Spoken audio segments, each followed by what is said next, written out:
I invite your attention to the solution to the problem of life, a message which was delivered in May 1970, page number 98 of the Showers of Grace.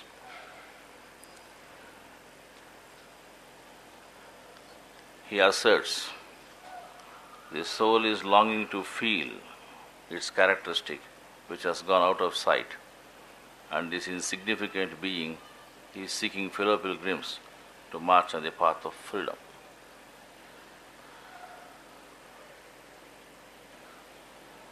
It is not a new thing that we are going to have. That's our basic characteristic. But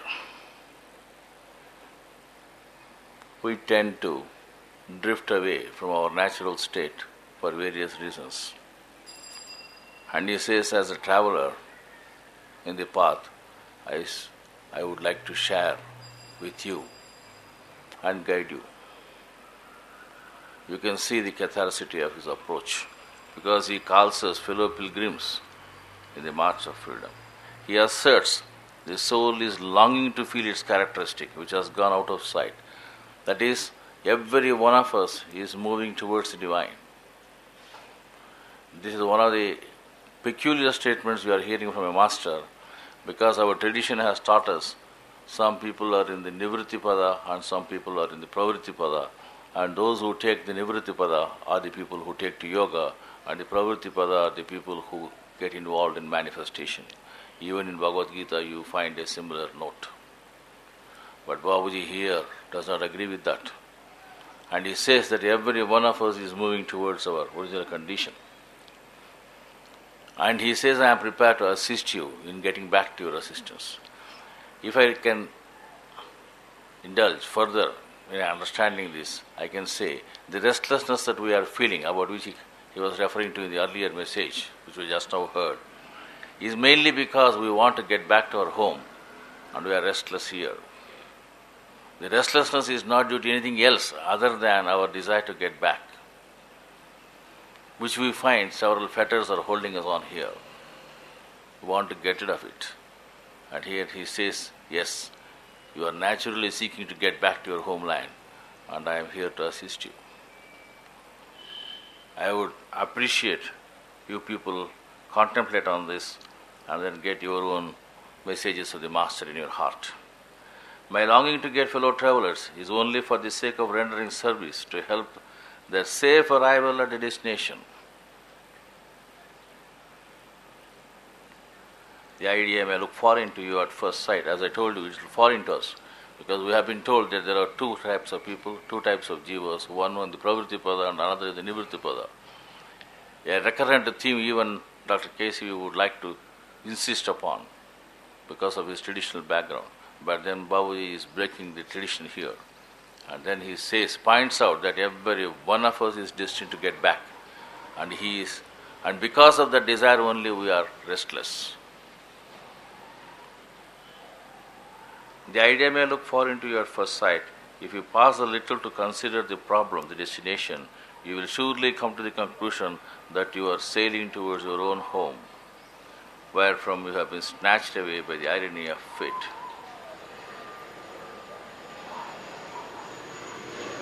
When we use the phrase irony of fate, the idea of unbalanced character presents itself to our memory. This is one of the noblest of the thoughts that we should have. We had a balanced condition and we have become unbalanced by option. Some saints have even referred to this as sin, the first sin. Not the Western saints, I mean the Indian saints. They said, the only mistake I have done is to forget my real condition of being a servant of the divine, to feel that I am a part of the divine, to serve the divine in all respects. I forgot this and I committed the first sin. To feel that we are away from the Master even for a second is a sin by itself. Because it is not possible. It is falsehood. The Master is always with us. God is always residing in our heart.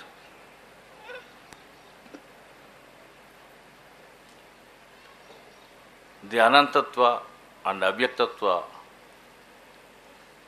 that is experienced by us in the heart is just a confirmation of the presence of the Divine with us all the time. It has been my stress that we should be aware of this friend who has come to us along with our birth and who will continue to be with us after we cease to exist in the physical form. Because irrespective of the planes of existence, his company is had.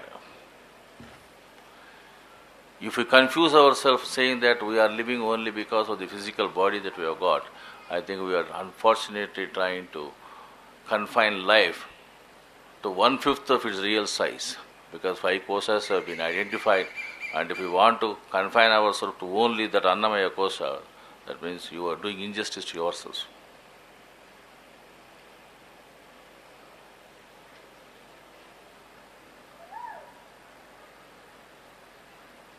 So long as there was the balanced state, we had no form of our own. Even as the ultimate has no form or God has no form, we have no form of our own.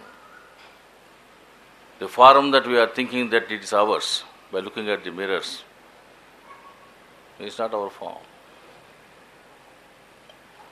Our true form is that of having no form. As a matter of fact, the first 2 bondages that we get are the Nama and the Rupa, as I have stressed earlier in many of my talks with you. By naming somebody as so and so, you are putting a chain on him. In order to point out the defect in calling a man by one name, our tradition has stated at least we give 3 names.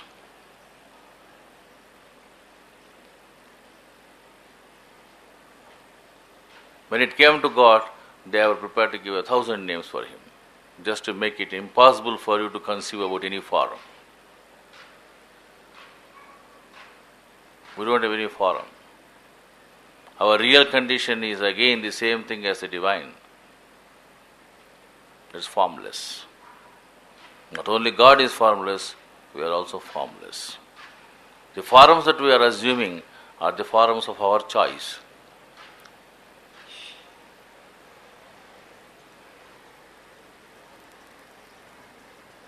We are simply to unfold ourselves and restore our own balance, which we had lost.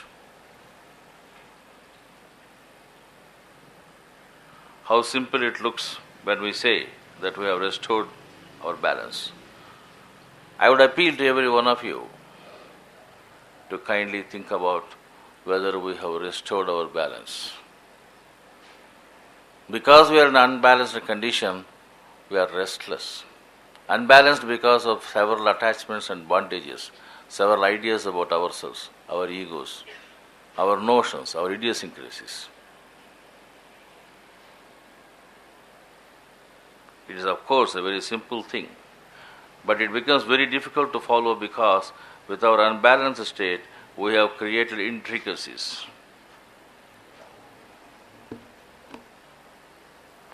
Intricacies here mean essentially attachment to anything other than the divine is an intricacy that we build on our soul. The cocoon of the silkworm is being built, have been built by us regularly. This example Babuji mentions elsewhere and says we have put ourselves into a cocoon.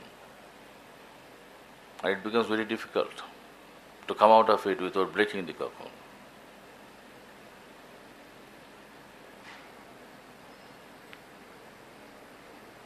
We always like to seek our way or to solve our problem of life through the difficult methods so commonly prevalent in our country. The methods that we adopted are materialistic, not spiritual. This is explained in the coming sentences. This is why disappointment and frustration result. Because people who have been trying to get at the ultimate through rituals, through mantras, tantras and yantras,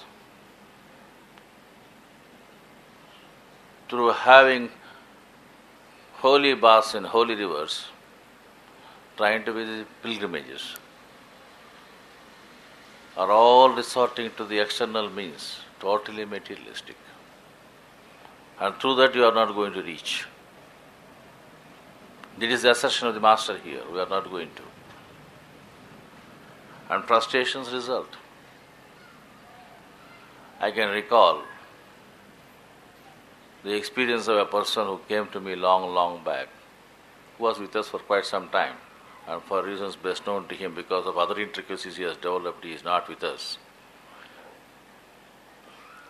He lost his wife,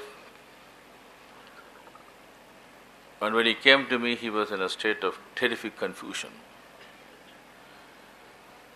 He was telling me that an apparition of his wife always sits by his side.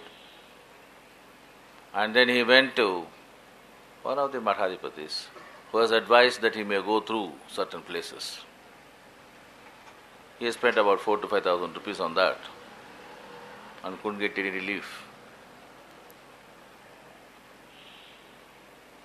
He was brought to me by another friend and said, "Here is a person, can you do something about it?"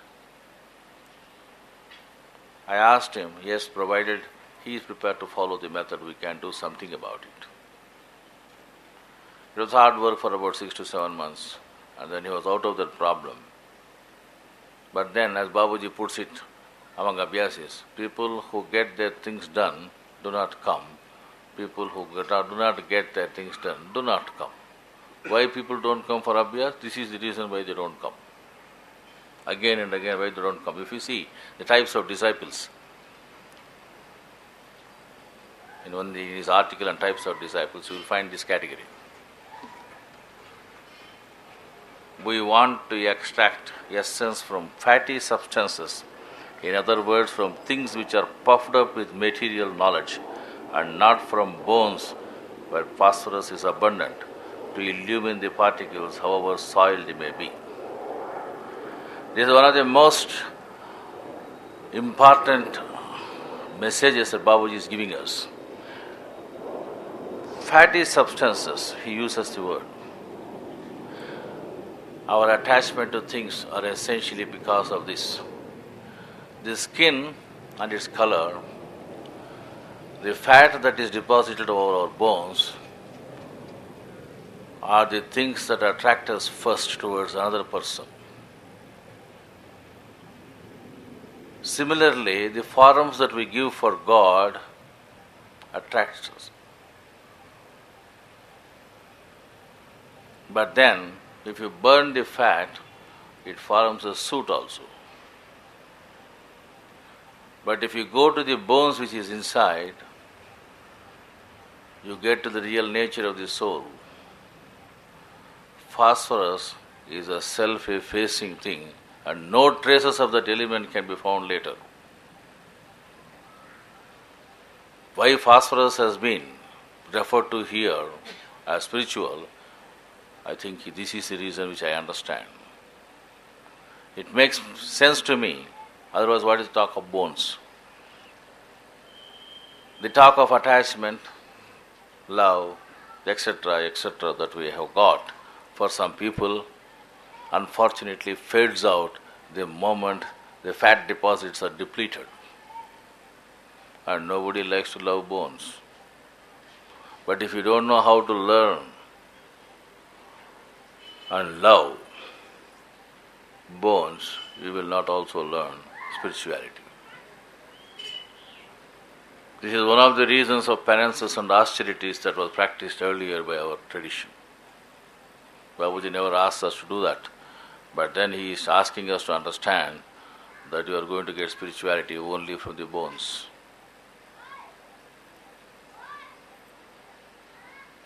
It is the bones that matter, because he says phosphorus is abundant. Where phosphorus is abundant to illumine the particles, however soiled they may be. When you know the nature of these bones and you understand that what it is, then however soiled the fatty material around us, however bad is your skin, you will still be in a position to appreciate the value of life. If at all there is something that is given to us at the time of birth by way of our karma, this one thing, the bones, are the most important things. Because it is what teaches us as to how to get back. The fatty things will never do. Now the fatty things are your various rituals, various ceremonies, various ways of trying to enjoy ourselves. In the name of God, of course. But what we get is a prasad. Our eyes are more on the prasad than anything else. But the prasad of grace that is coming to us from the Master is more appreciated by people like us than the laddus or the vada that we may have. They are fatty things. A laddu is just fat. The vada also is fat. But we get attached to it. Adopt easy means for gaining the easy thing. Dogmas do you no good. Why he is referring to dogmas is most of us are condemned to certain dogmas. This has been the practice of my family for so many generations, therefore I shall continue.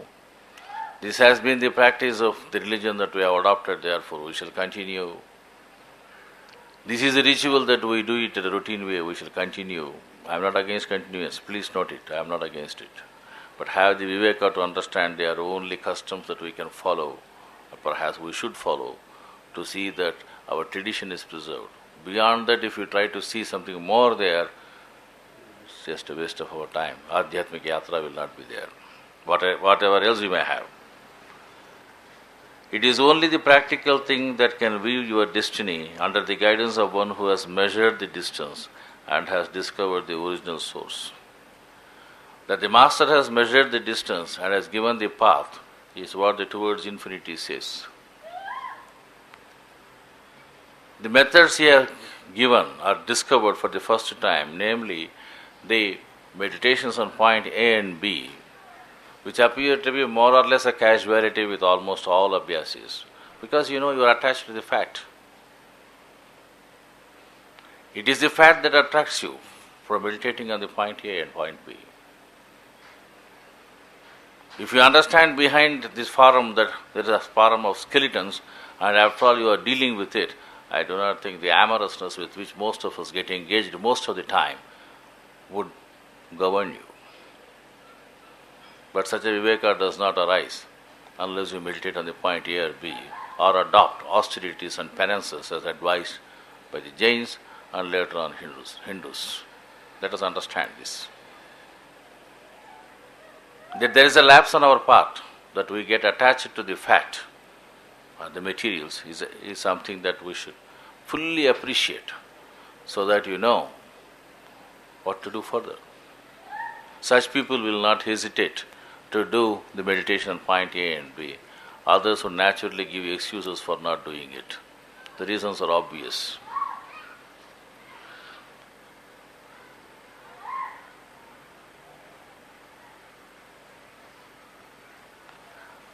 The original source has been discovered by our Master, even as we understand from the various biographies of his and autobiography written by himself. But there is a convention again, Yandaro Mahanubhavaru, and you would like to put this person also among them. Please don't do it. Mahanubhavarus may be many, Yoga Purushas can only be one. There is enormous difference between these two. The Mahanubhavas come and try to follow the Yoga Purushas because they are prepared to undergo whatever privations or deprivations that are necessary for sadhana. Weak souls would not like to do that. They are cowards. And cowards have no place in spirituality, even as the Vedic says, iti uchyanti dhiraha. It is the dhiras that are required, not the people who fall at the first problem that they face in life and then start crying and confuse themselves they are in a state of devotion. And perhaps I try to convince others also that they are terribly devoted. I do not know whether others are convinced or not, but they seem to enjoy such a concept of telling, because I think these people suffer from self-pity. There are such men in India who can very easily guide you to the destination, so near and dear to you. There is an assertion on his part. There may be others also who know the path.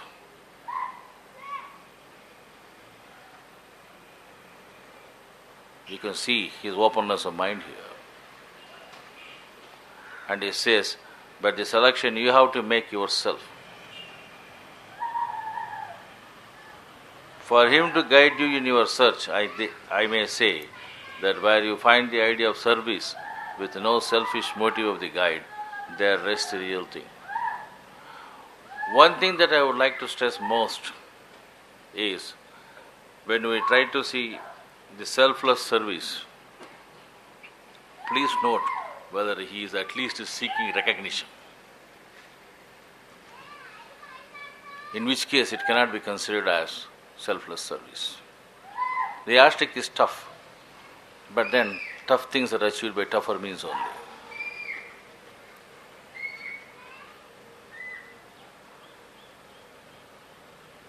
One more thing to take into account specially is to know and to be sure that one who can foment you with his own internal divine power to make your task easy is the only capable hand for spiritual guidance. This is one of the reasons I have been telling that if you want to pass on the message of the Master, you have to own up the conditions that get blessed on you by the methods he has given. So long we have kept certain information away from you and was confined to the trainers. In the latest issue of Satyapadam you will find how to study the condition of an aspirant and how the methods can be practiced by all. It's a deliberate decision taken by the ISRC to provide that. The first decision we made earlier was that we will issue the manual itself, which is not being done in other places. This next thing that we are trying to do is we would like to keep it open for all. Nobody, as I told you yesterday, is superior and nobody is inferior in status. We are all equal. As Babuji puts it, he is himself a fellow traveler. If the concept of Master being a fellow traveler gets ingrained in you, you will understand that there cannot be any difference between us. Yes, some people are more regular, some people are less regular. People who say that they get up early in the day by 2 o'clock or 3 o'clock, and therefore they are doing better sadhana, only remind me of the cocks.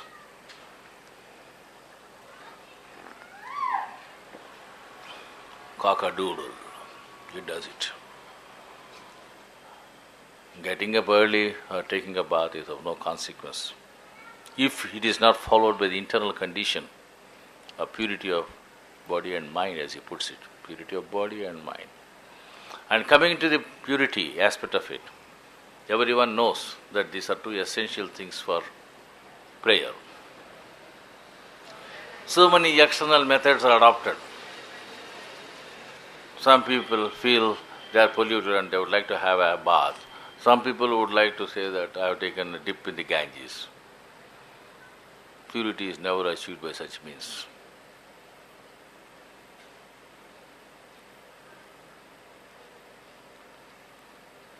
It is only by remembering the Master or God that you can purify your body and mind. Yasmaret pundarigaksham savahyantara suchihi. This is a tradition. It is tough to practice because we would like to say that we are at least capable of using a Dettol soap. That's our way of thinking. Externalities take over.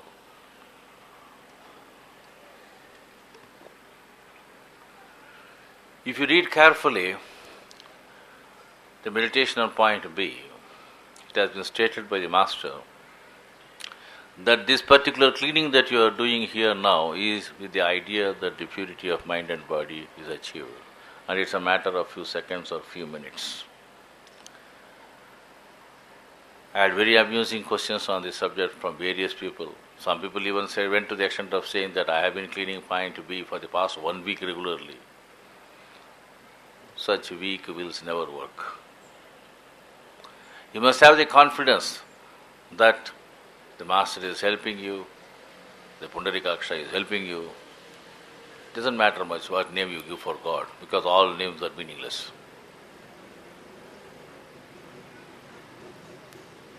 But you should have the conviction that you have been purified. Now the question is, are we cleansed totally? In which case no person would have asked you to meditate every day on that. The mere fact that you are asked to do this regularly must inform you of the limitations of such a cleaning every day. The effort shall go on over a period of time that is achieved. And they are the conditions of saucha that comes. That's a condition. You would not like to keep your body polluted under any circumstance.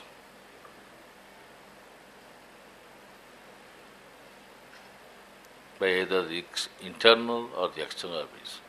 You will not eat rubbish afterwards. You will take only sattvic food. Because as you think about the food, thinking that it is a prasad from God as you are eating it, then you know God does not give you filth. That much of viveka we should have. I have come across recently a person who has, unfortunate as it is, who evaluates himself at the highest level. But I know they got medical certificates on false grounds. Honesty was a casualty there. Still, they have the courage. Yesterday I had occasion to observe one of the persons when I asked whether you have gone through this article and how to study the condition. Like a Basavana, there was a nod of the head, which is not true. Do not take spirituality casually unless you want or determined to harm yourself. With untruth you never reach truth. Falsehood has never been known to take us to reality.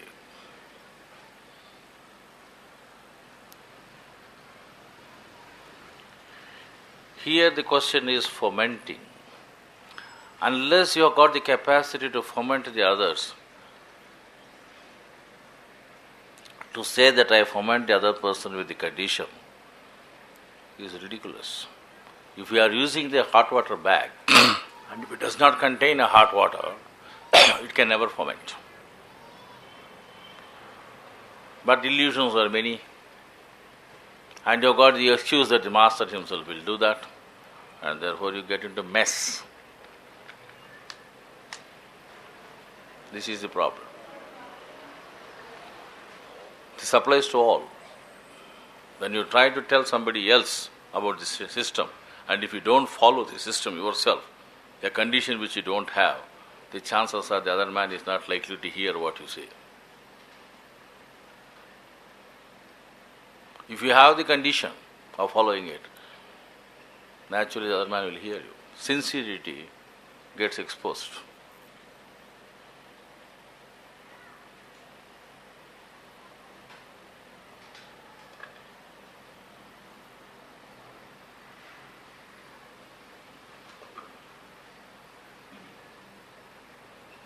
To get such a man is a sure sign of successful solution of the problem of life. This is again another assurance from his side that your problem will be solved of life. It's not just this life which has got some problems of employment, some problems of family, some problems of marriages, some problems of debts, but life itself. It is not a matter of bahunam janmanam ante. It's a matter of this life itself. Provided you follow what he says. Provided you get such a person. We are fortunate in getting such a person.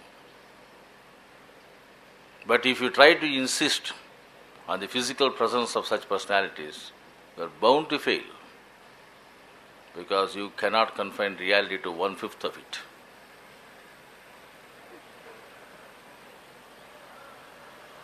For you all I pray that the seekers may get such a guide. I am happy to see that such a prayer has been answered, at least in our case. He has prayed, and perhaps we have come because of that. The love of the Master brought us to him rather than our own desire for it. I think now there remains little on my part to pray for your spiritual elevation when you get such a man as your guide. This is again another assurance from his side. As in duty bound, I wish that you all see the light of the day. The light of the day is he. He doesn't express it openly. The hope of the day is he and his brother. He who has no form, as I have put it in Path of Grace, this is a personality which has no personality, which has no persona. All of us have got persona, some masks on our head, on our face. We are not prepared to reveal our real selves to others. But at least you should do it with reference to the Master. If you don't learn how to pray in the night and place yourself before him in all humility, I do not think you do more good to yourself than others who might not have known the Master. I appeal again, please think about the messages from a different angle, then you will get different meanings. As we have put it here in the publisher's note itself, more messages are being received in the heart, we said, which shows the approach of the SRC that we would like every one of you to receive the message of the Master in your own hearts, and do not get condemned to the recorded messages. Which we are saying, I know earlier another edition was there, we said this complete edition. I did not like that word. I said this is not a complete edition. We even went to the extent of saying it is not. Because we are getting more messages. Every one of us is receiving a message in his heart, provided he is prepared to hear the voice of God. The silence has been speaking more eloquently than speeches. But do we have our ears tuned to it, which is the real condition? The real condition of the ear is to get it tuned to the divine. The real condition of the eyes is to see him alone. To speak of him is the only thing that your tongue can do. To do service to him through your hands and feet is all that you have got to do. That is the real condition. Owning the real condition means only this. And anything other than that is a materialistic approach or a mechanistic approach which does not help us. With these few words, I think I take leave of you for the present.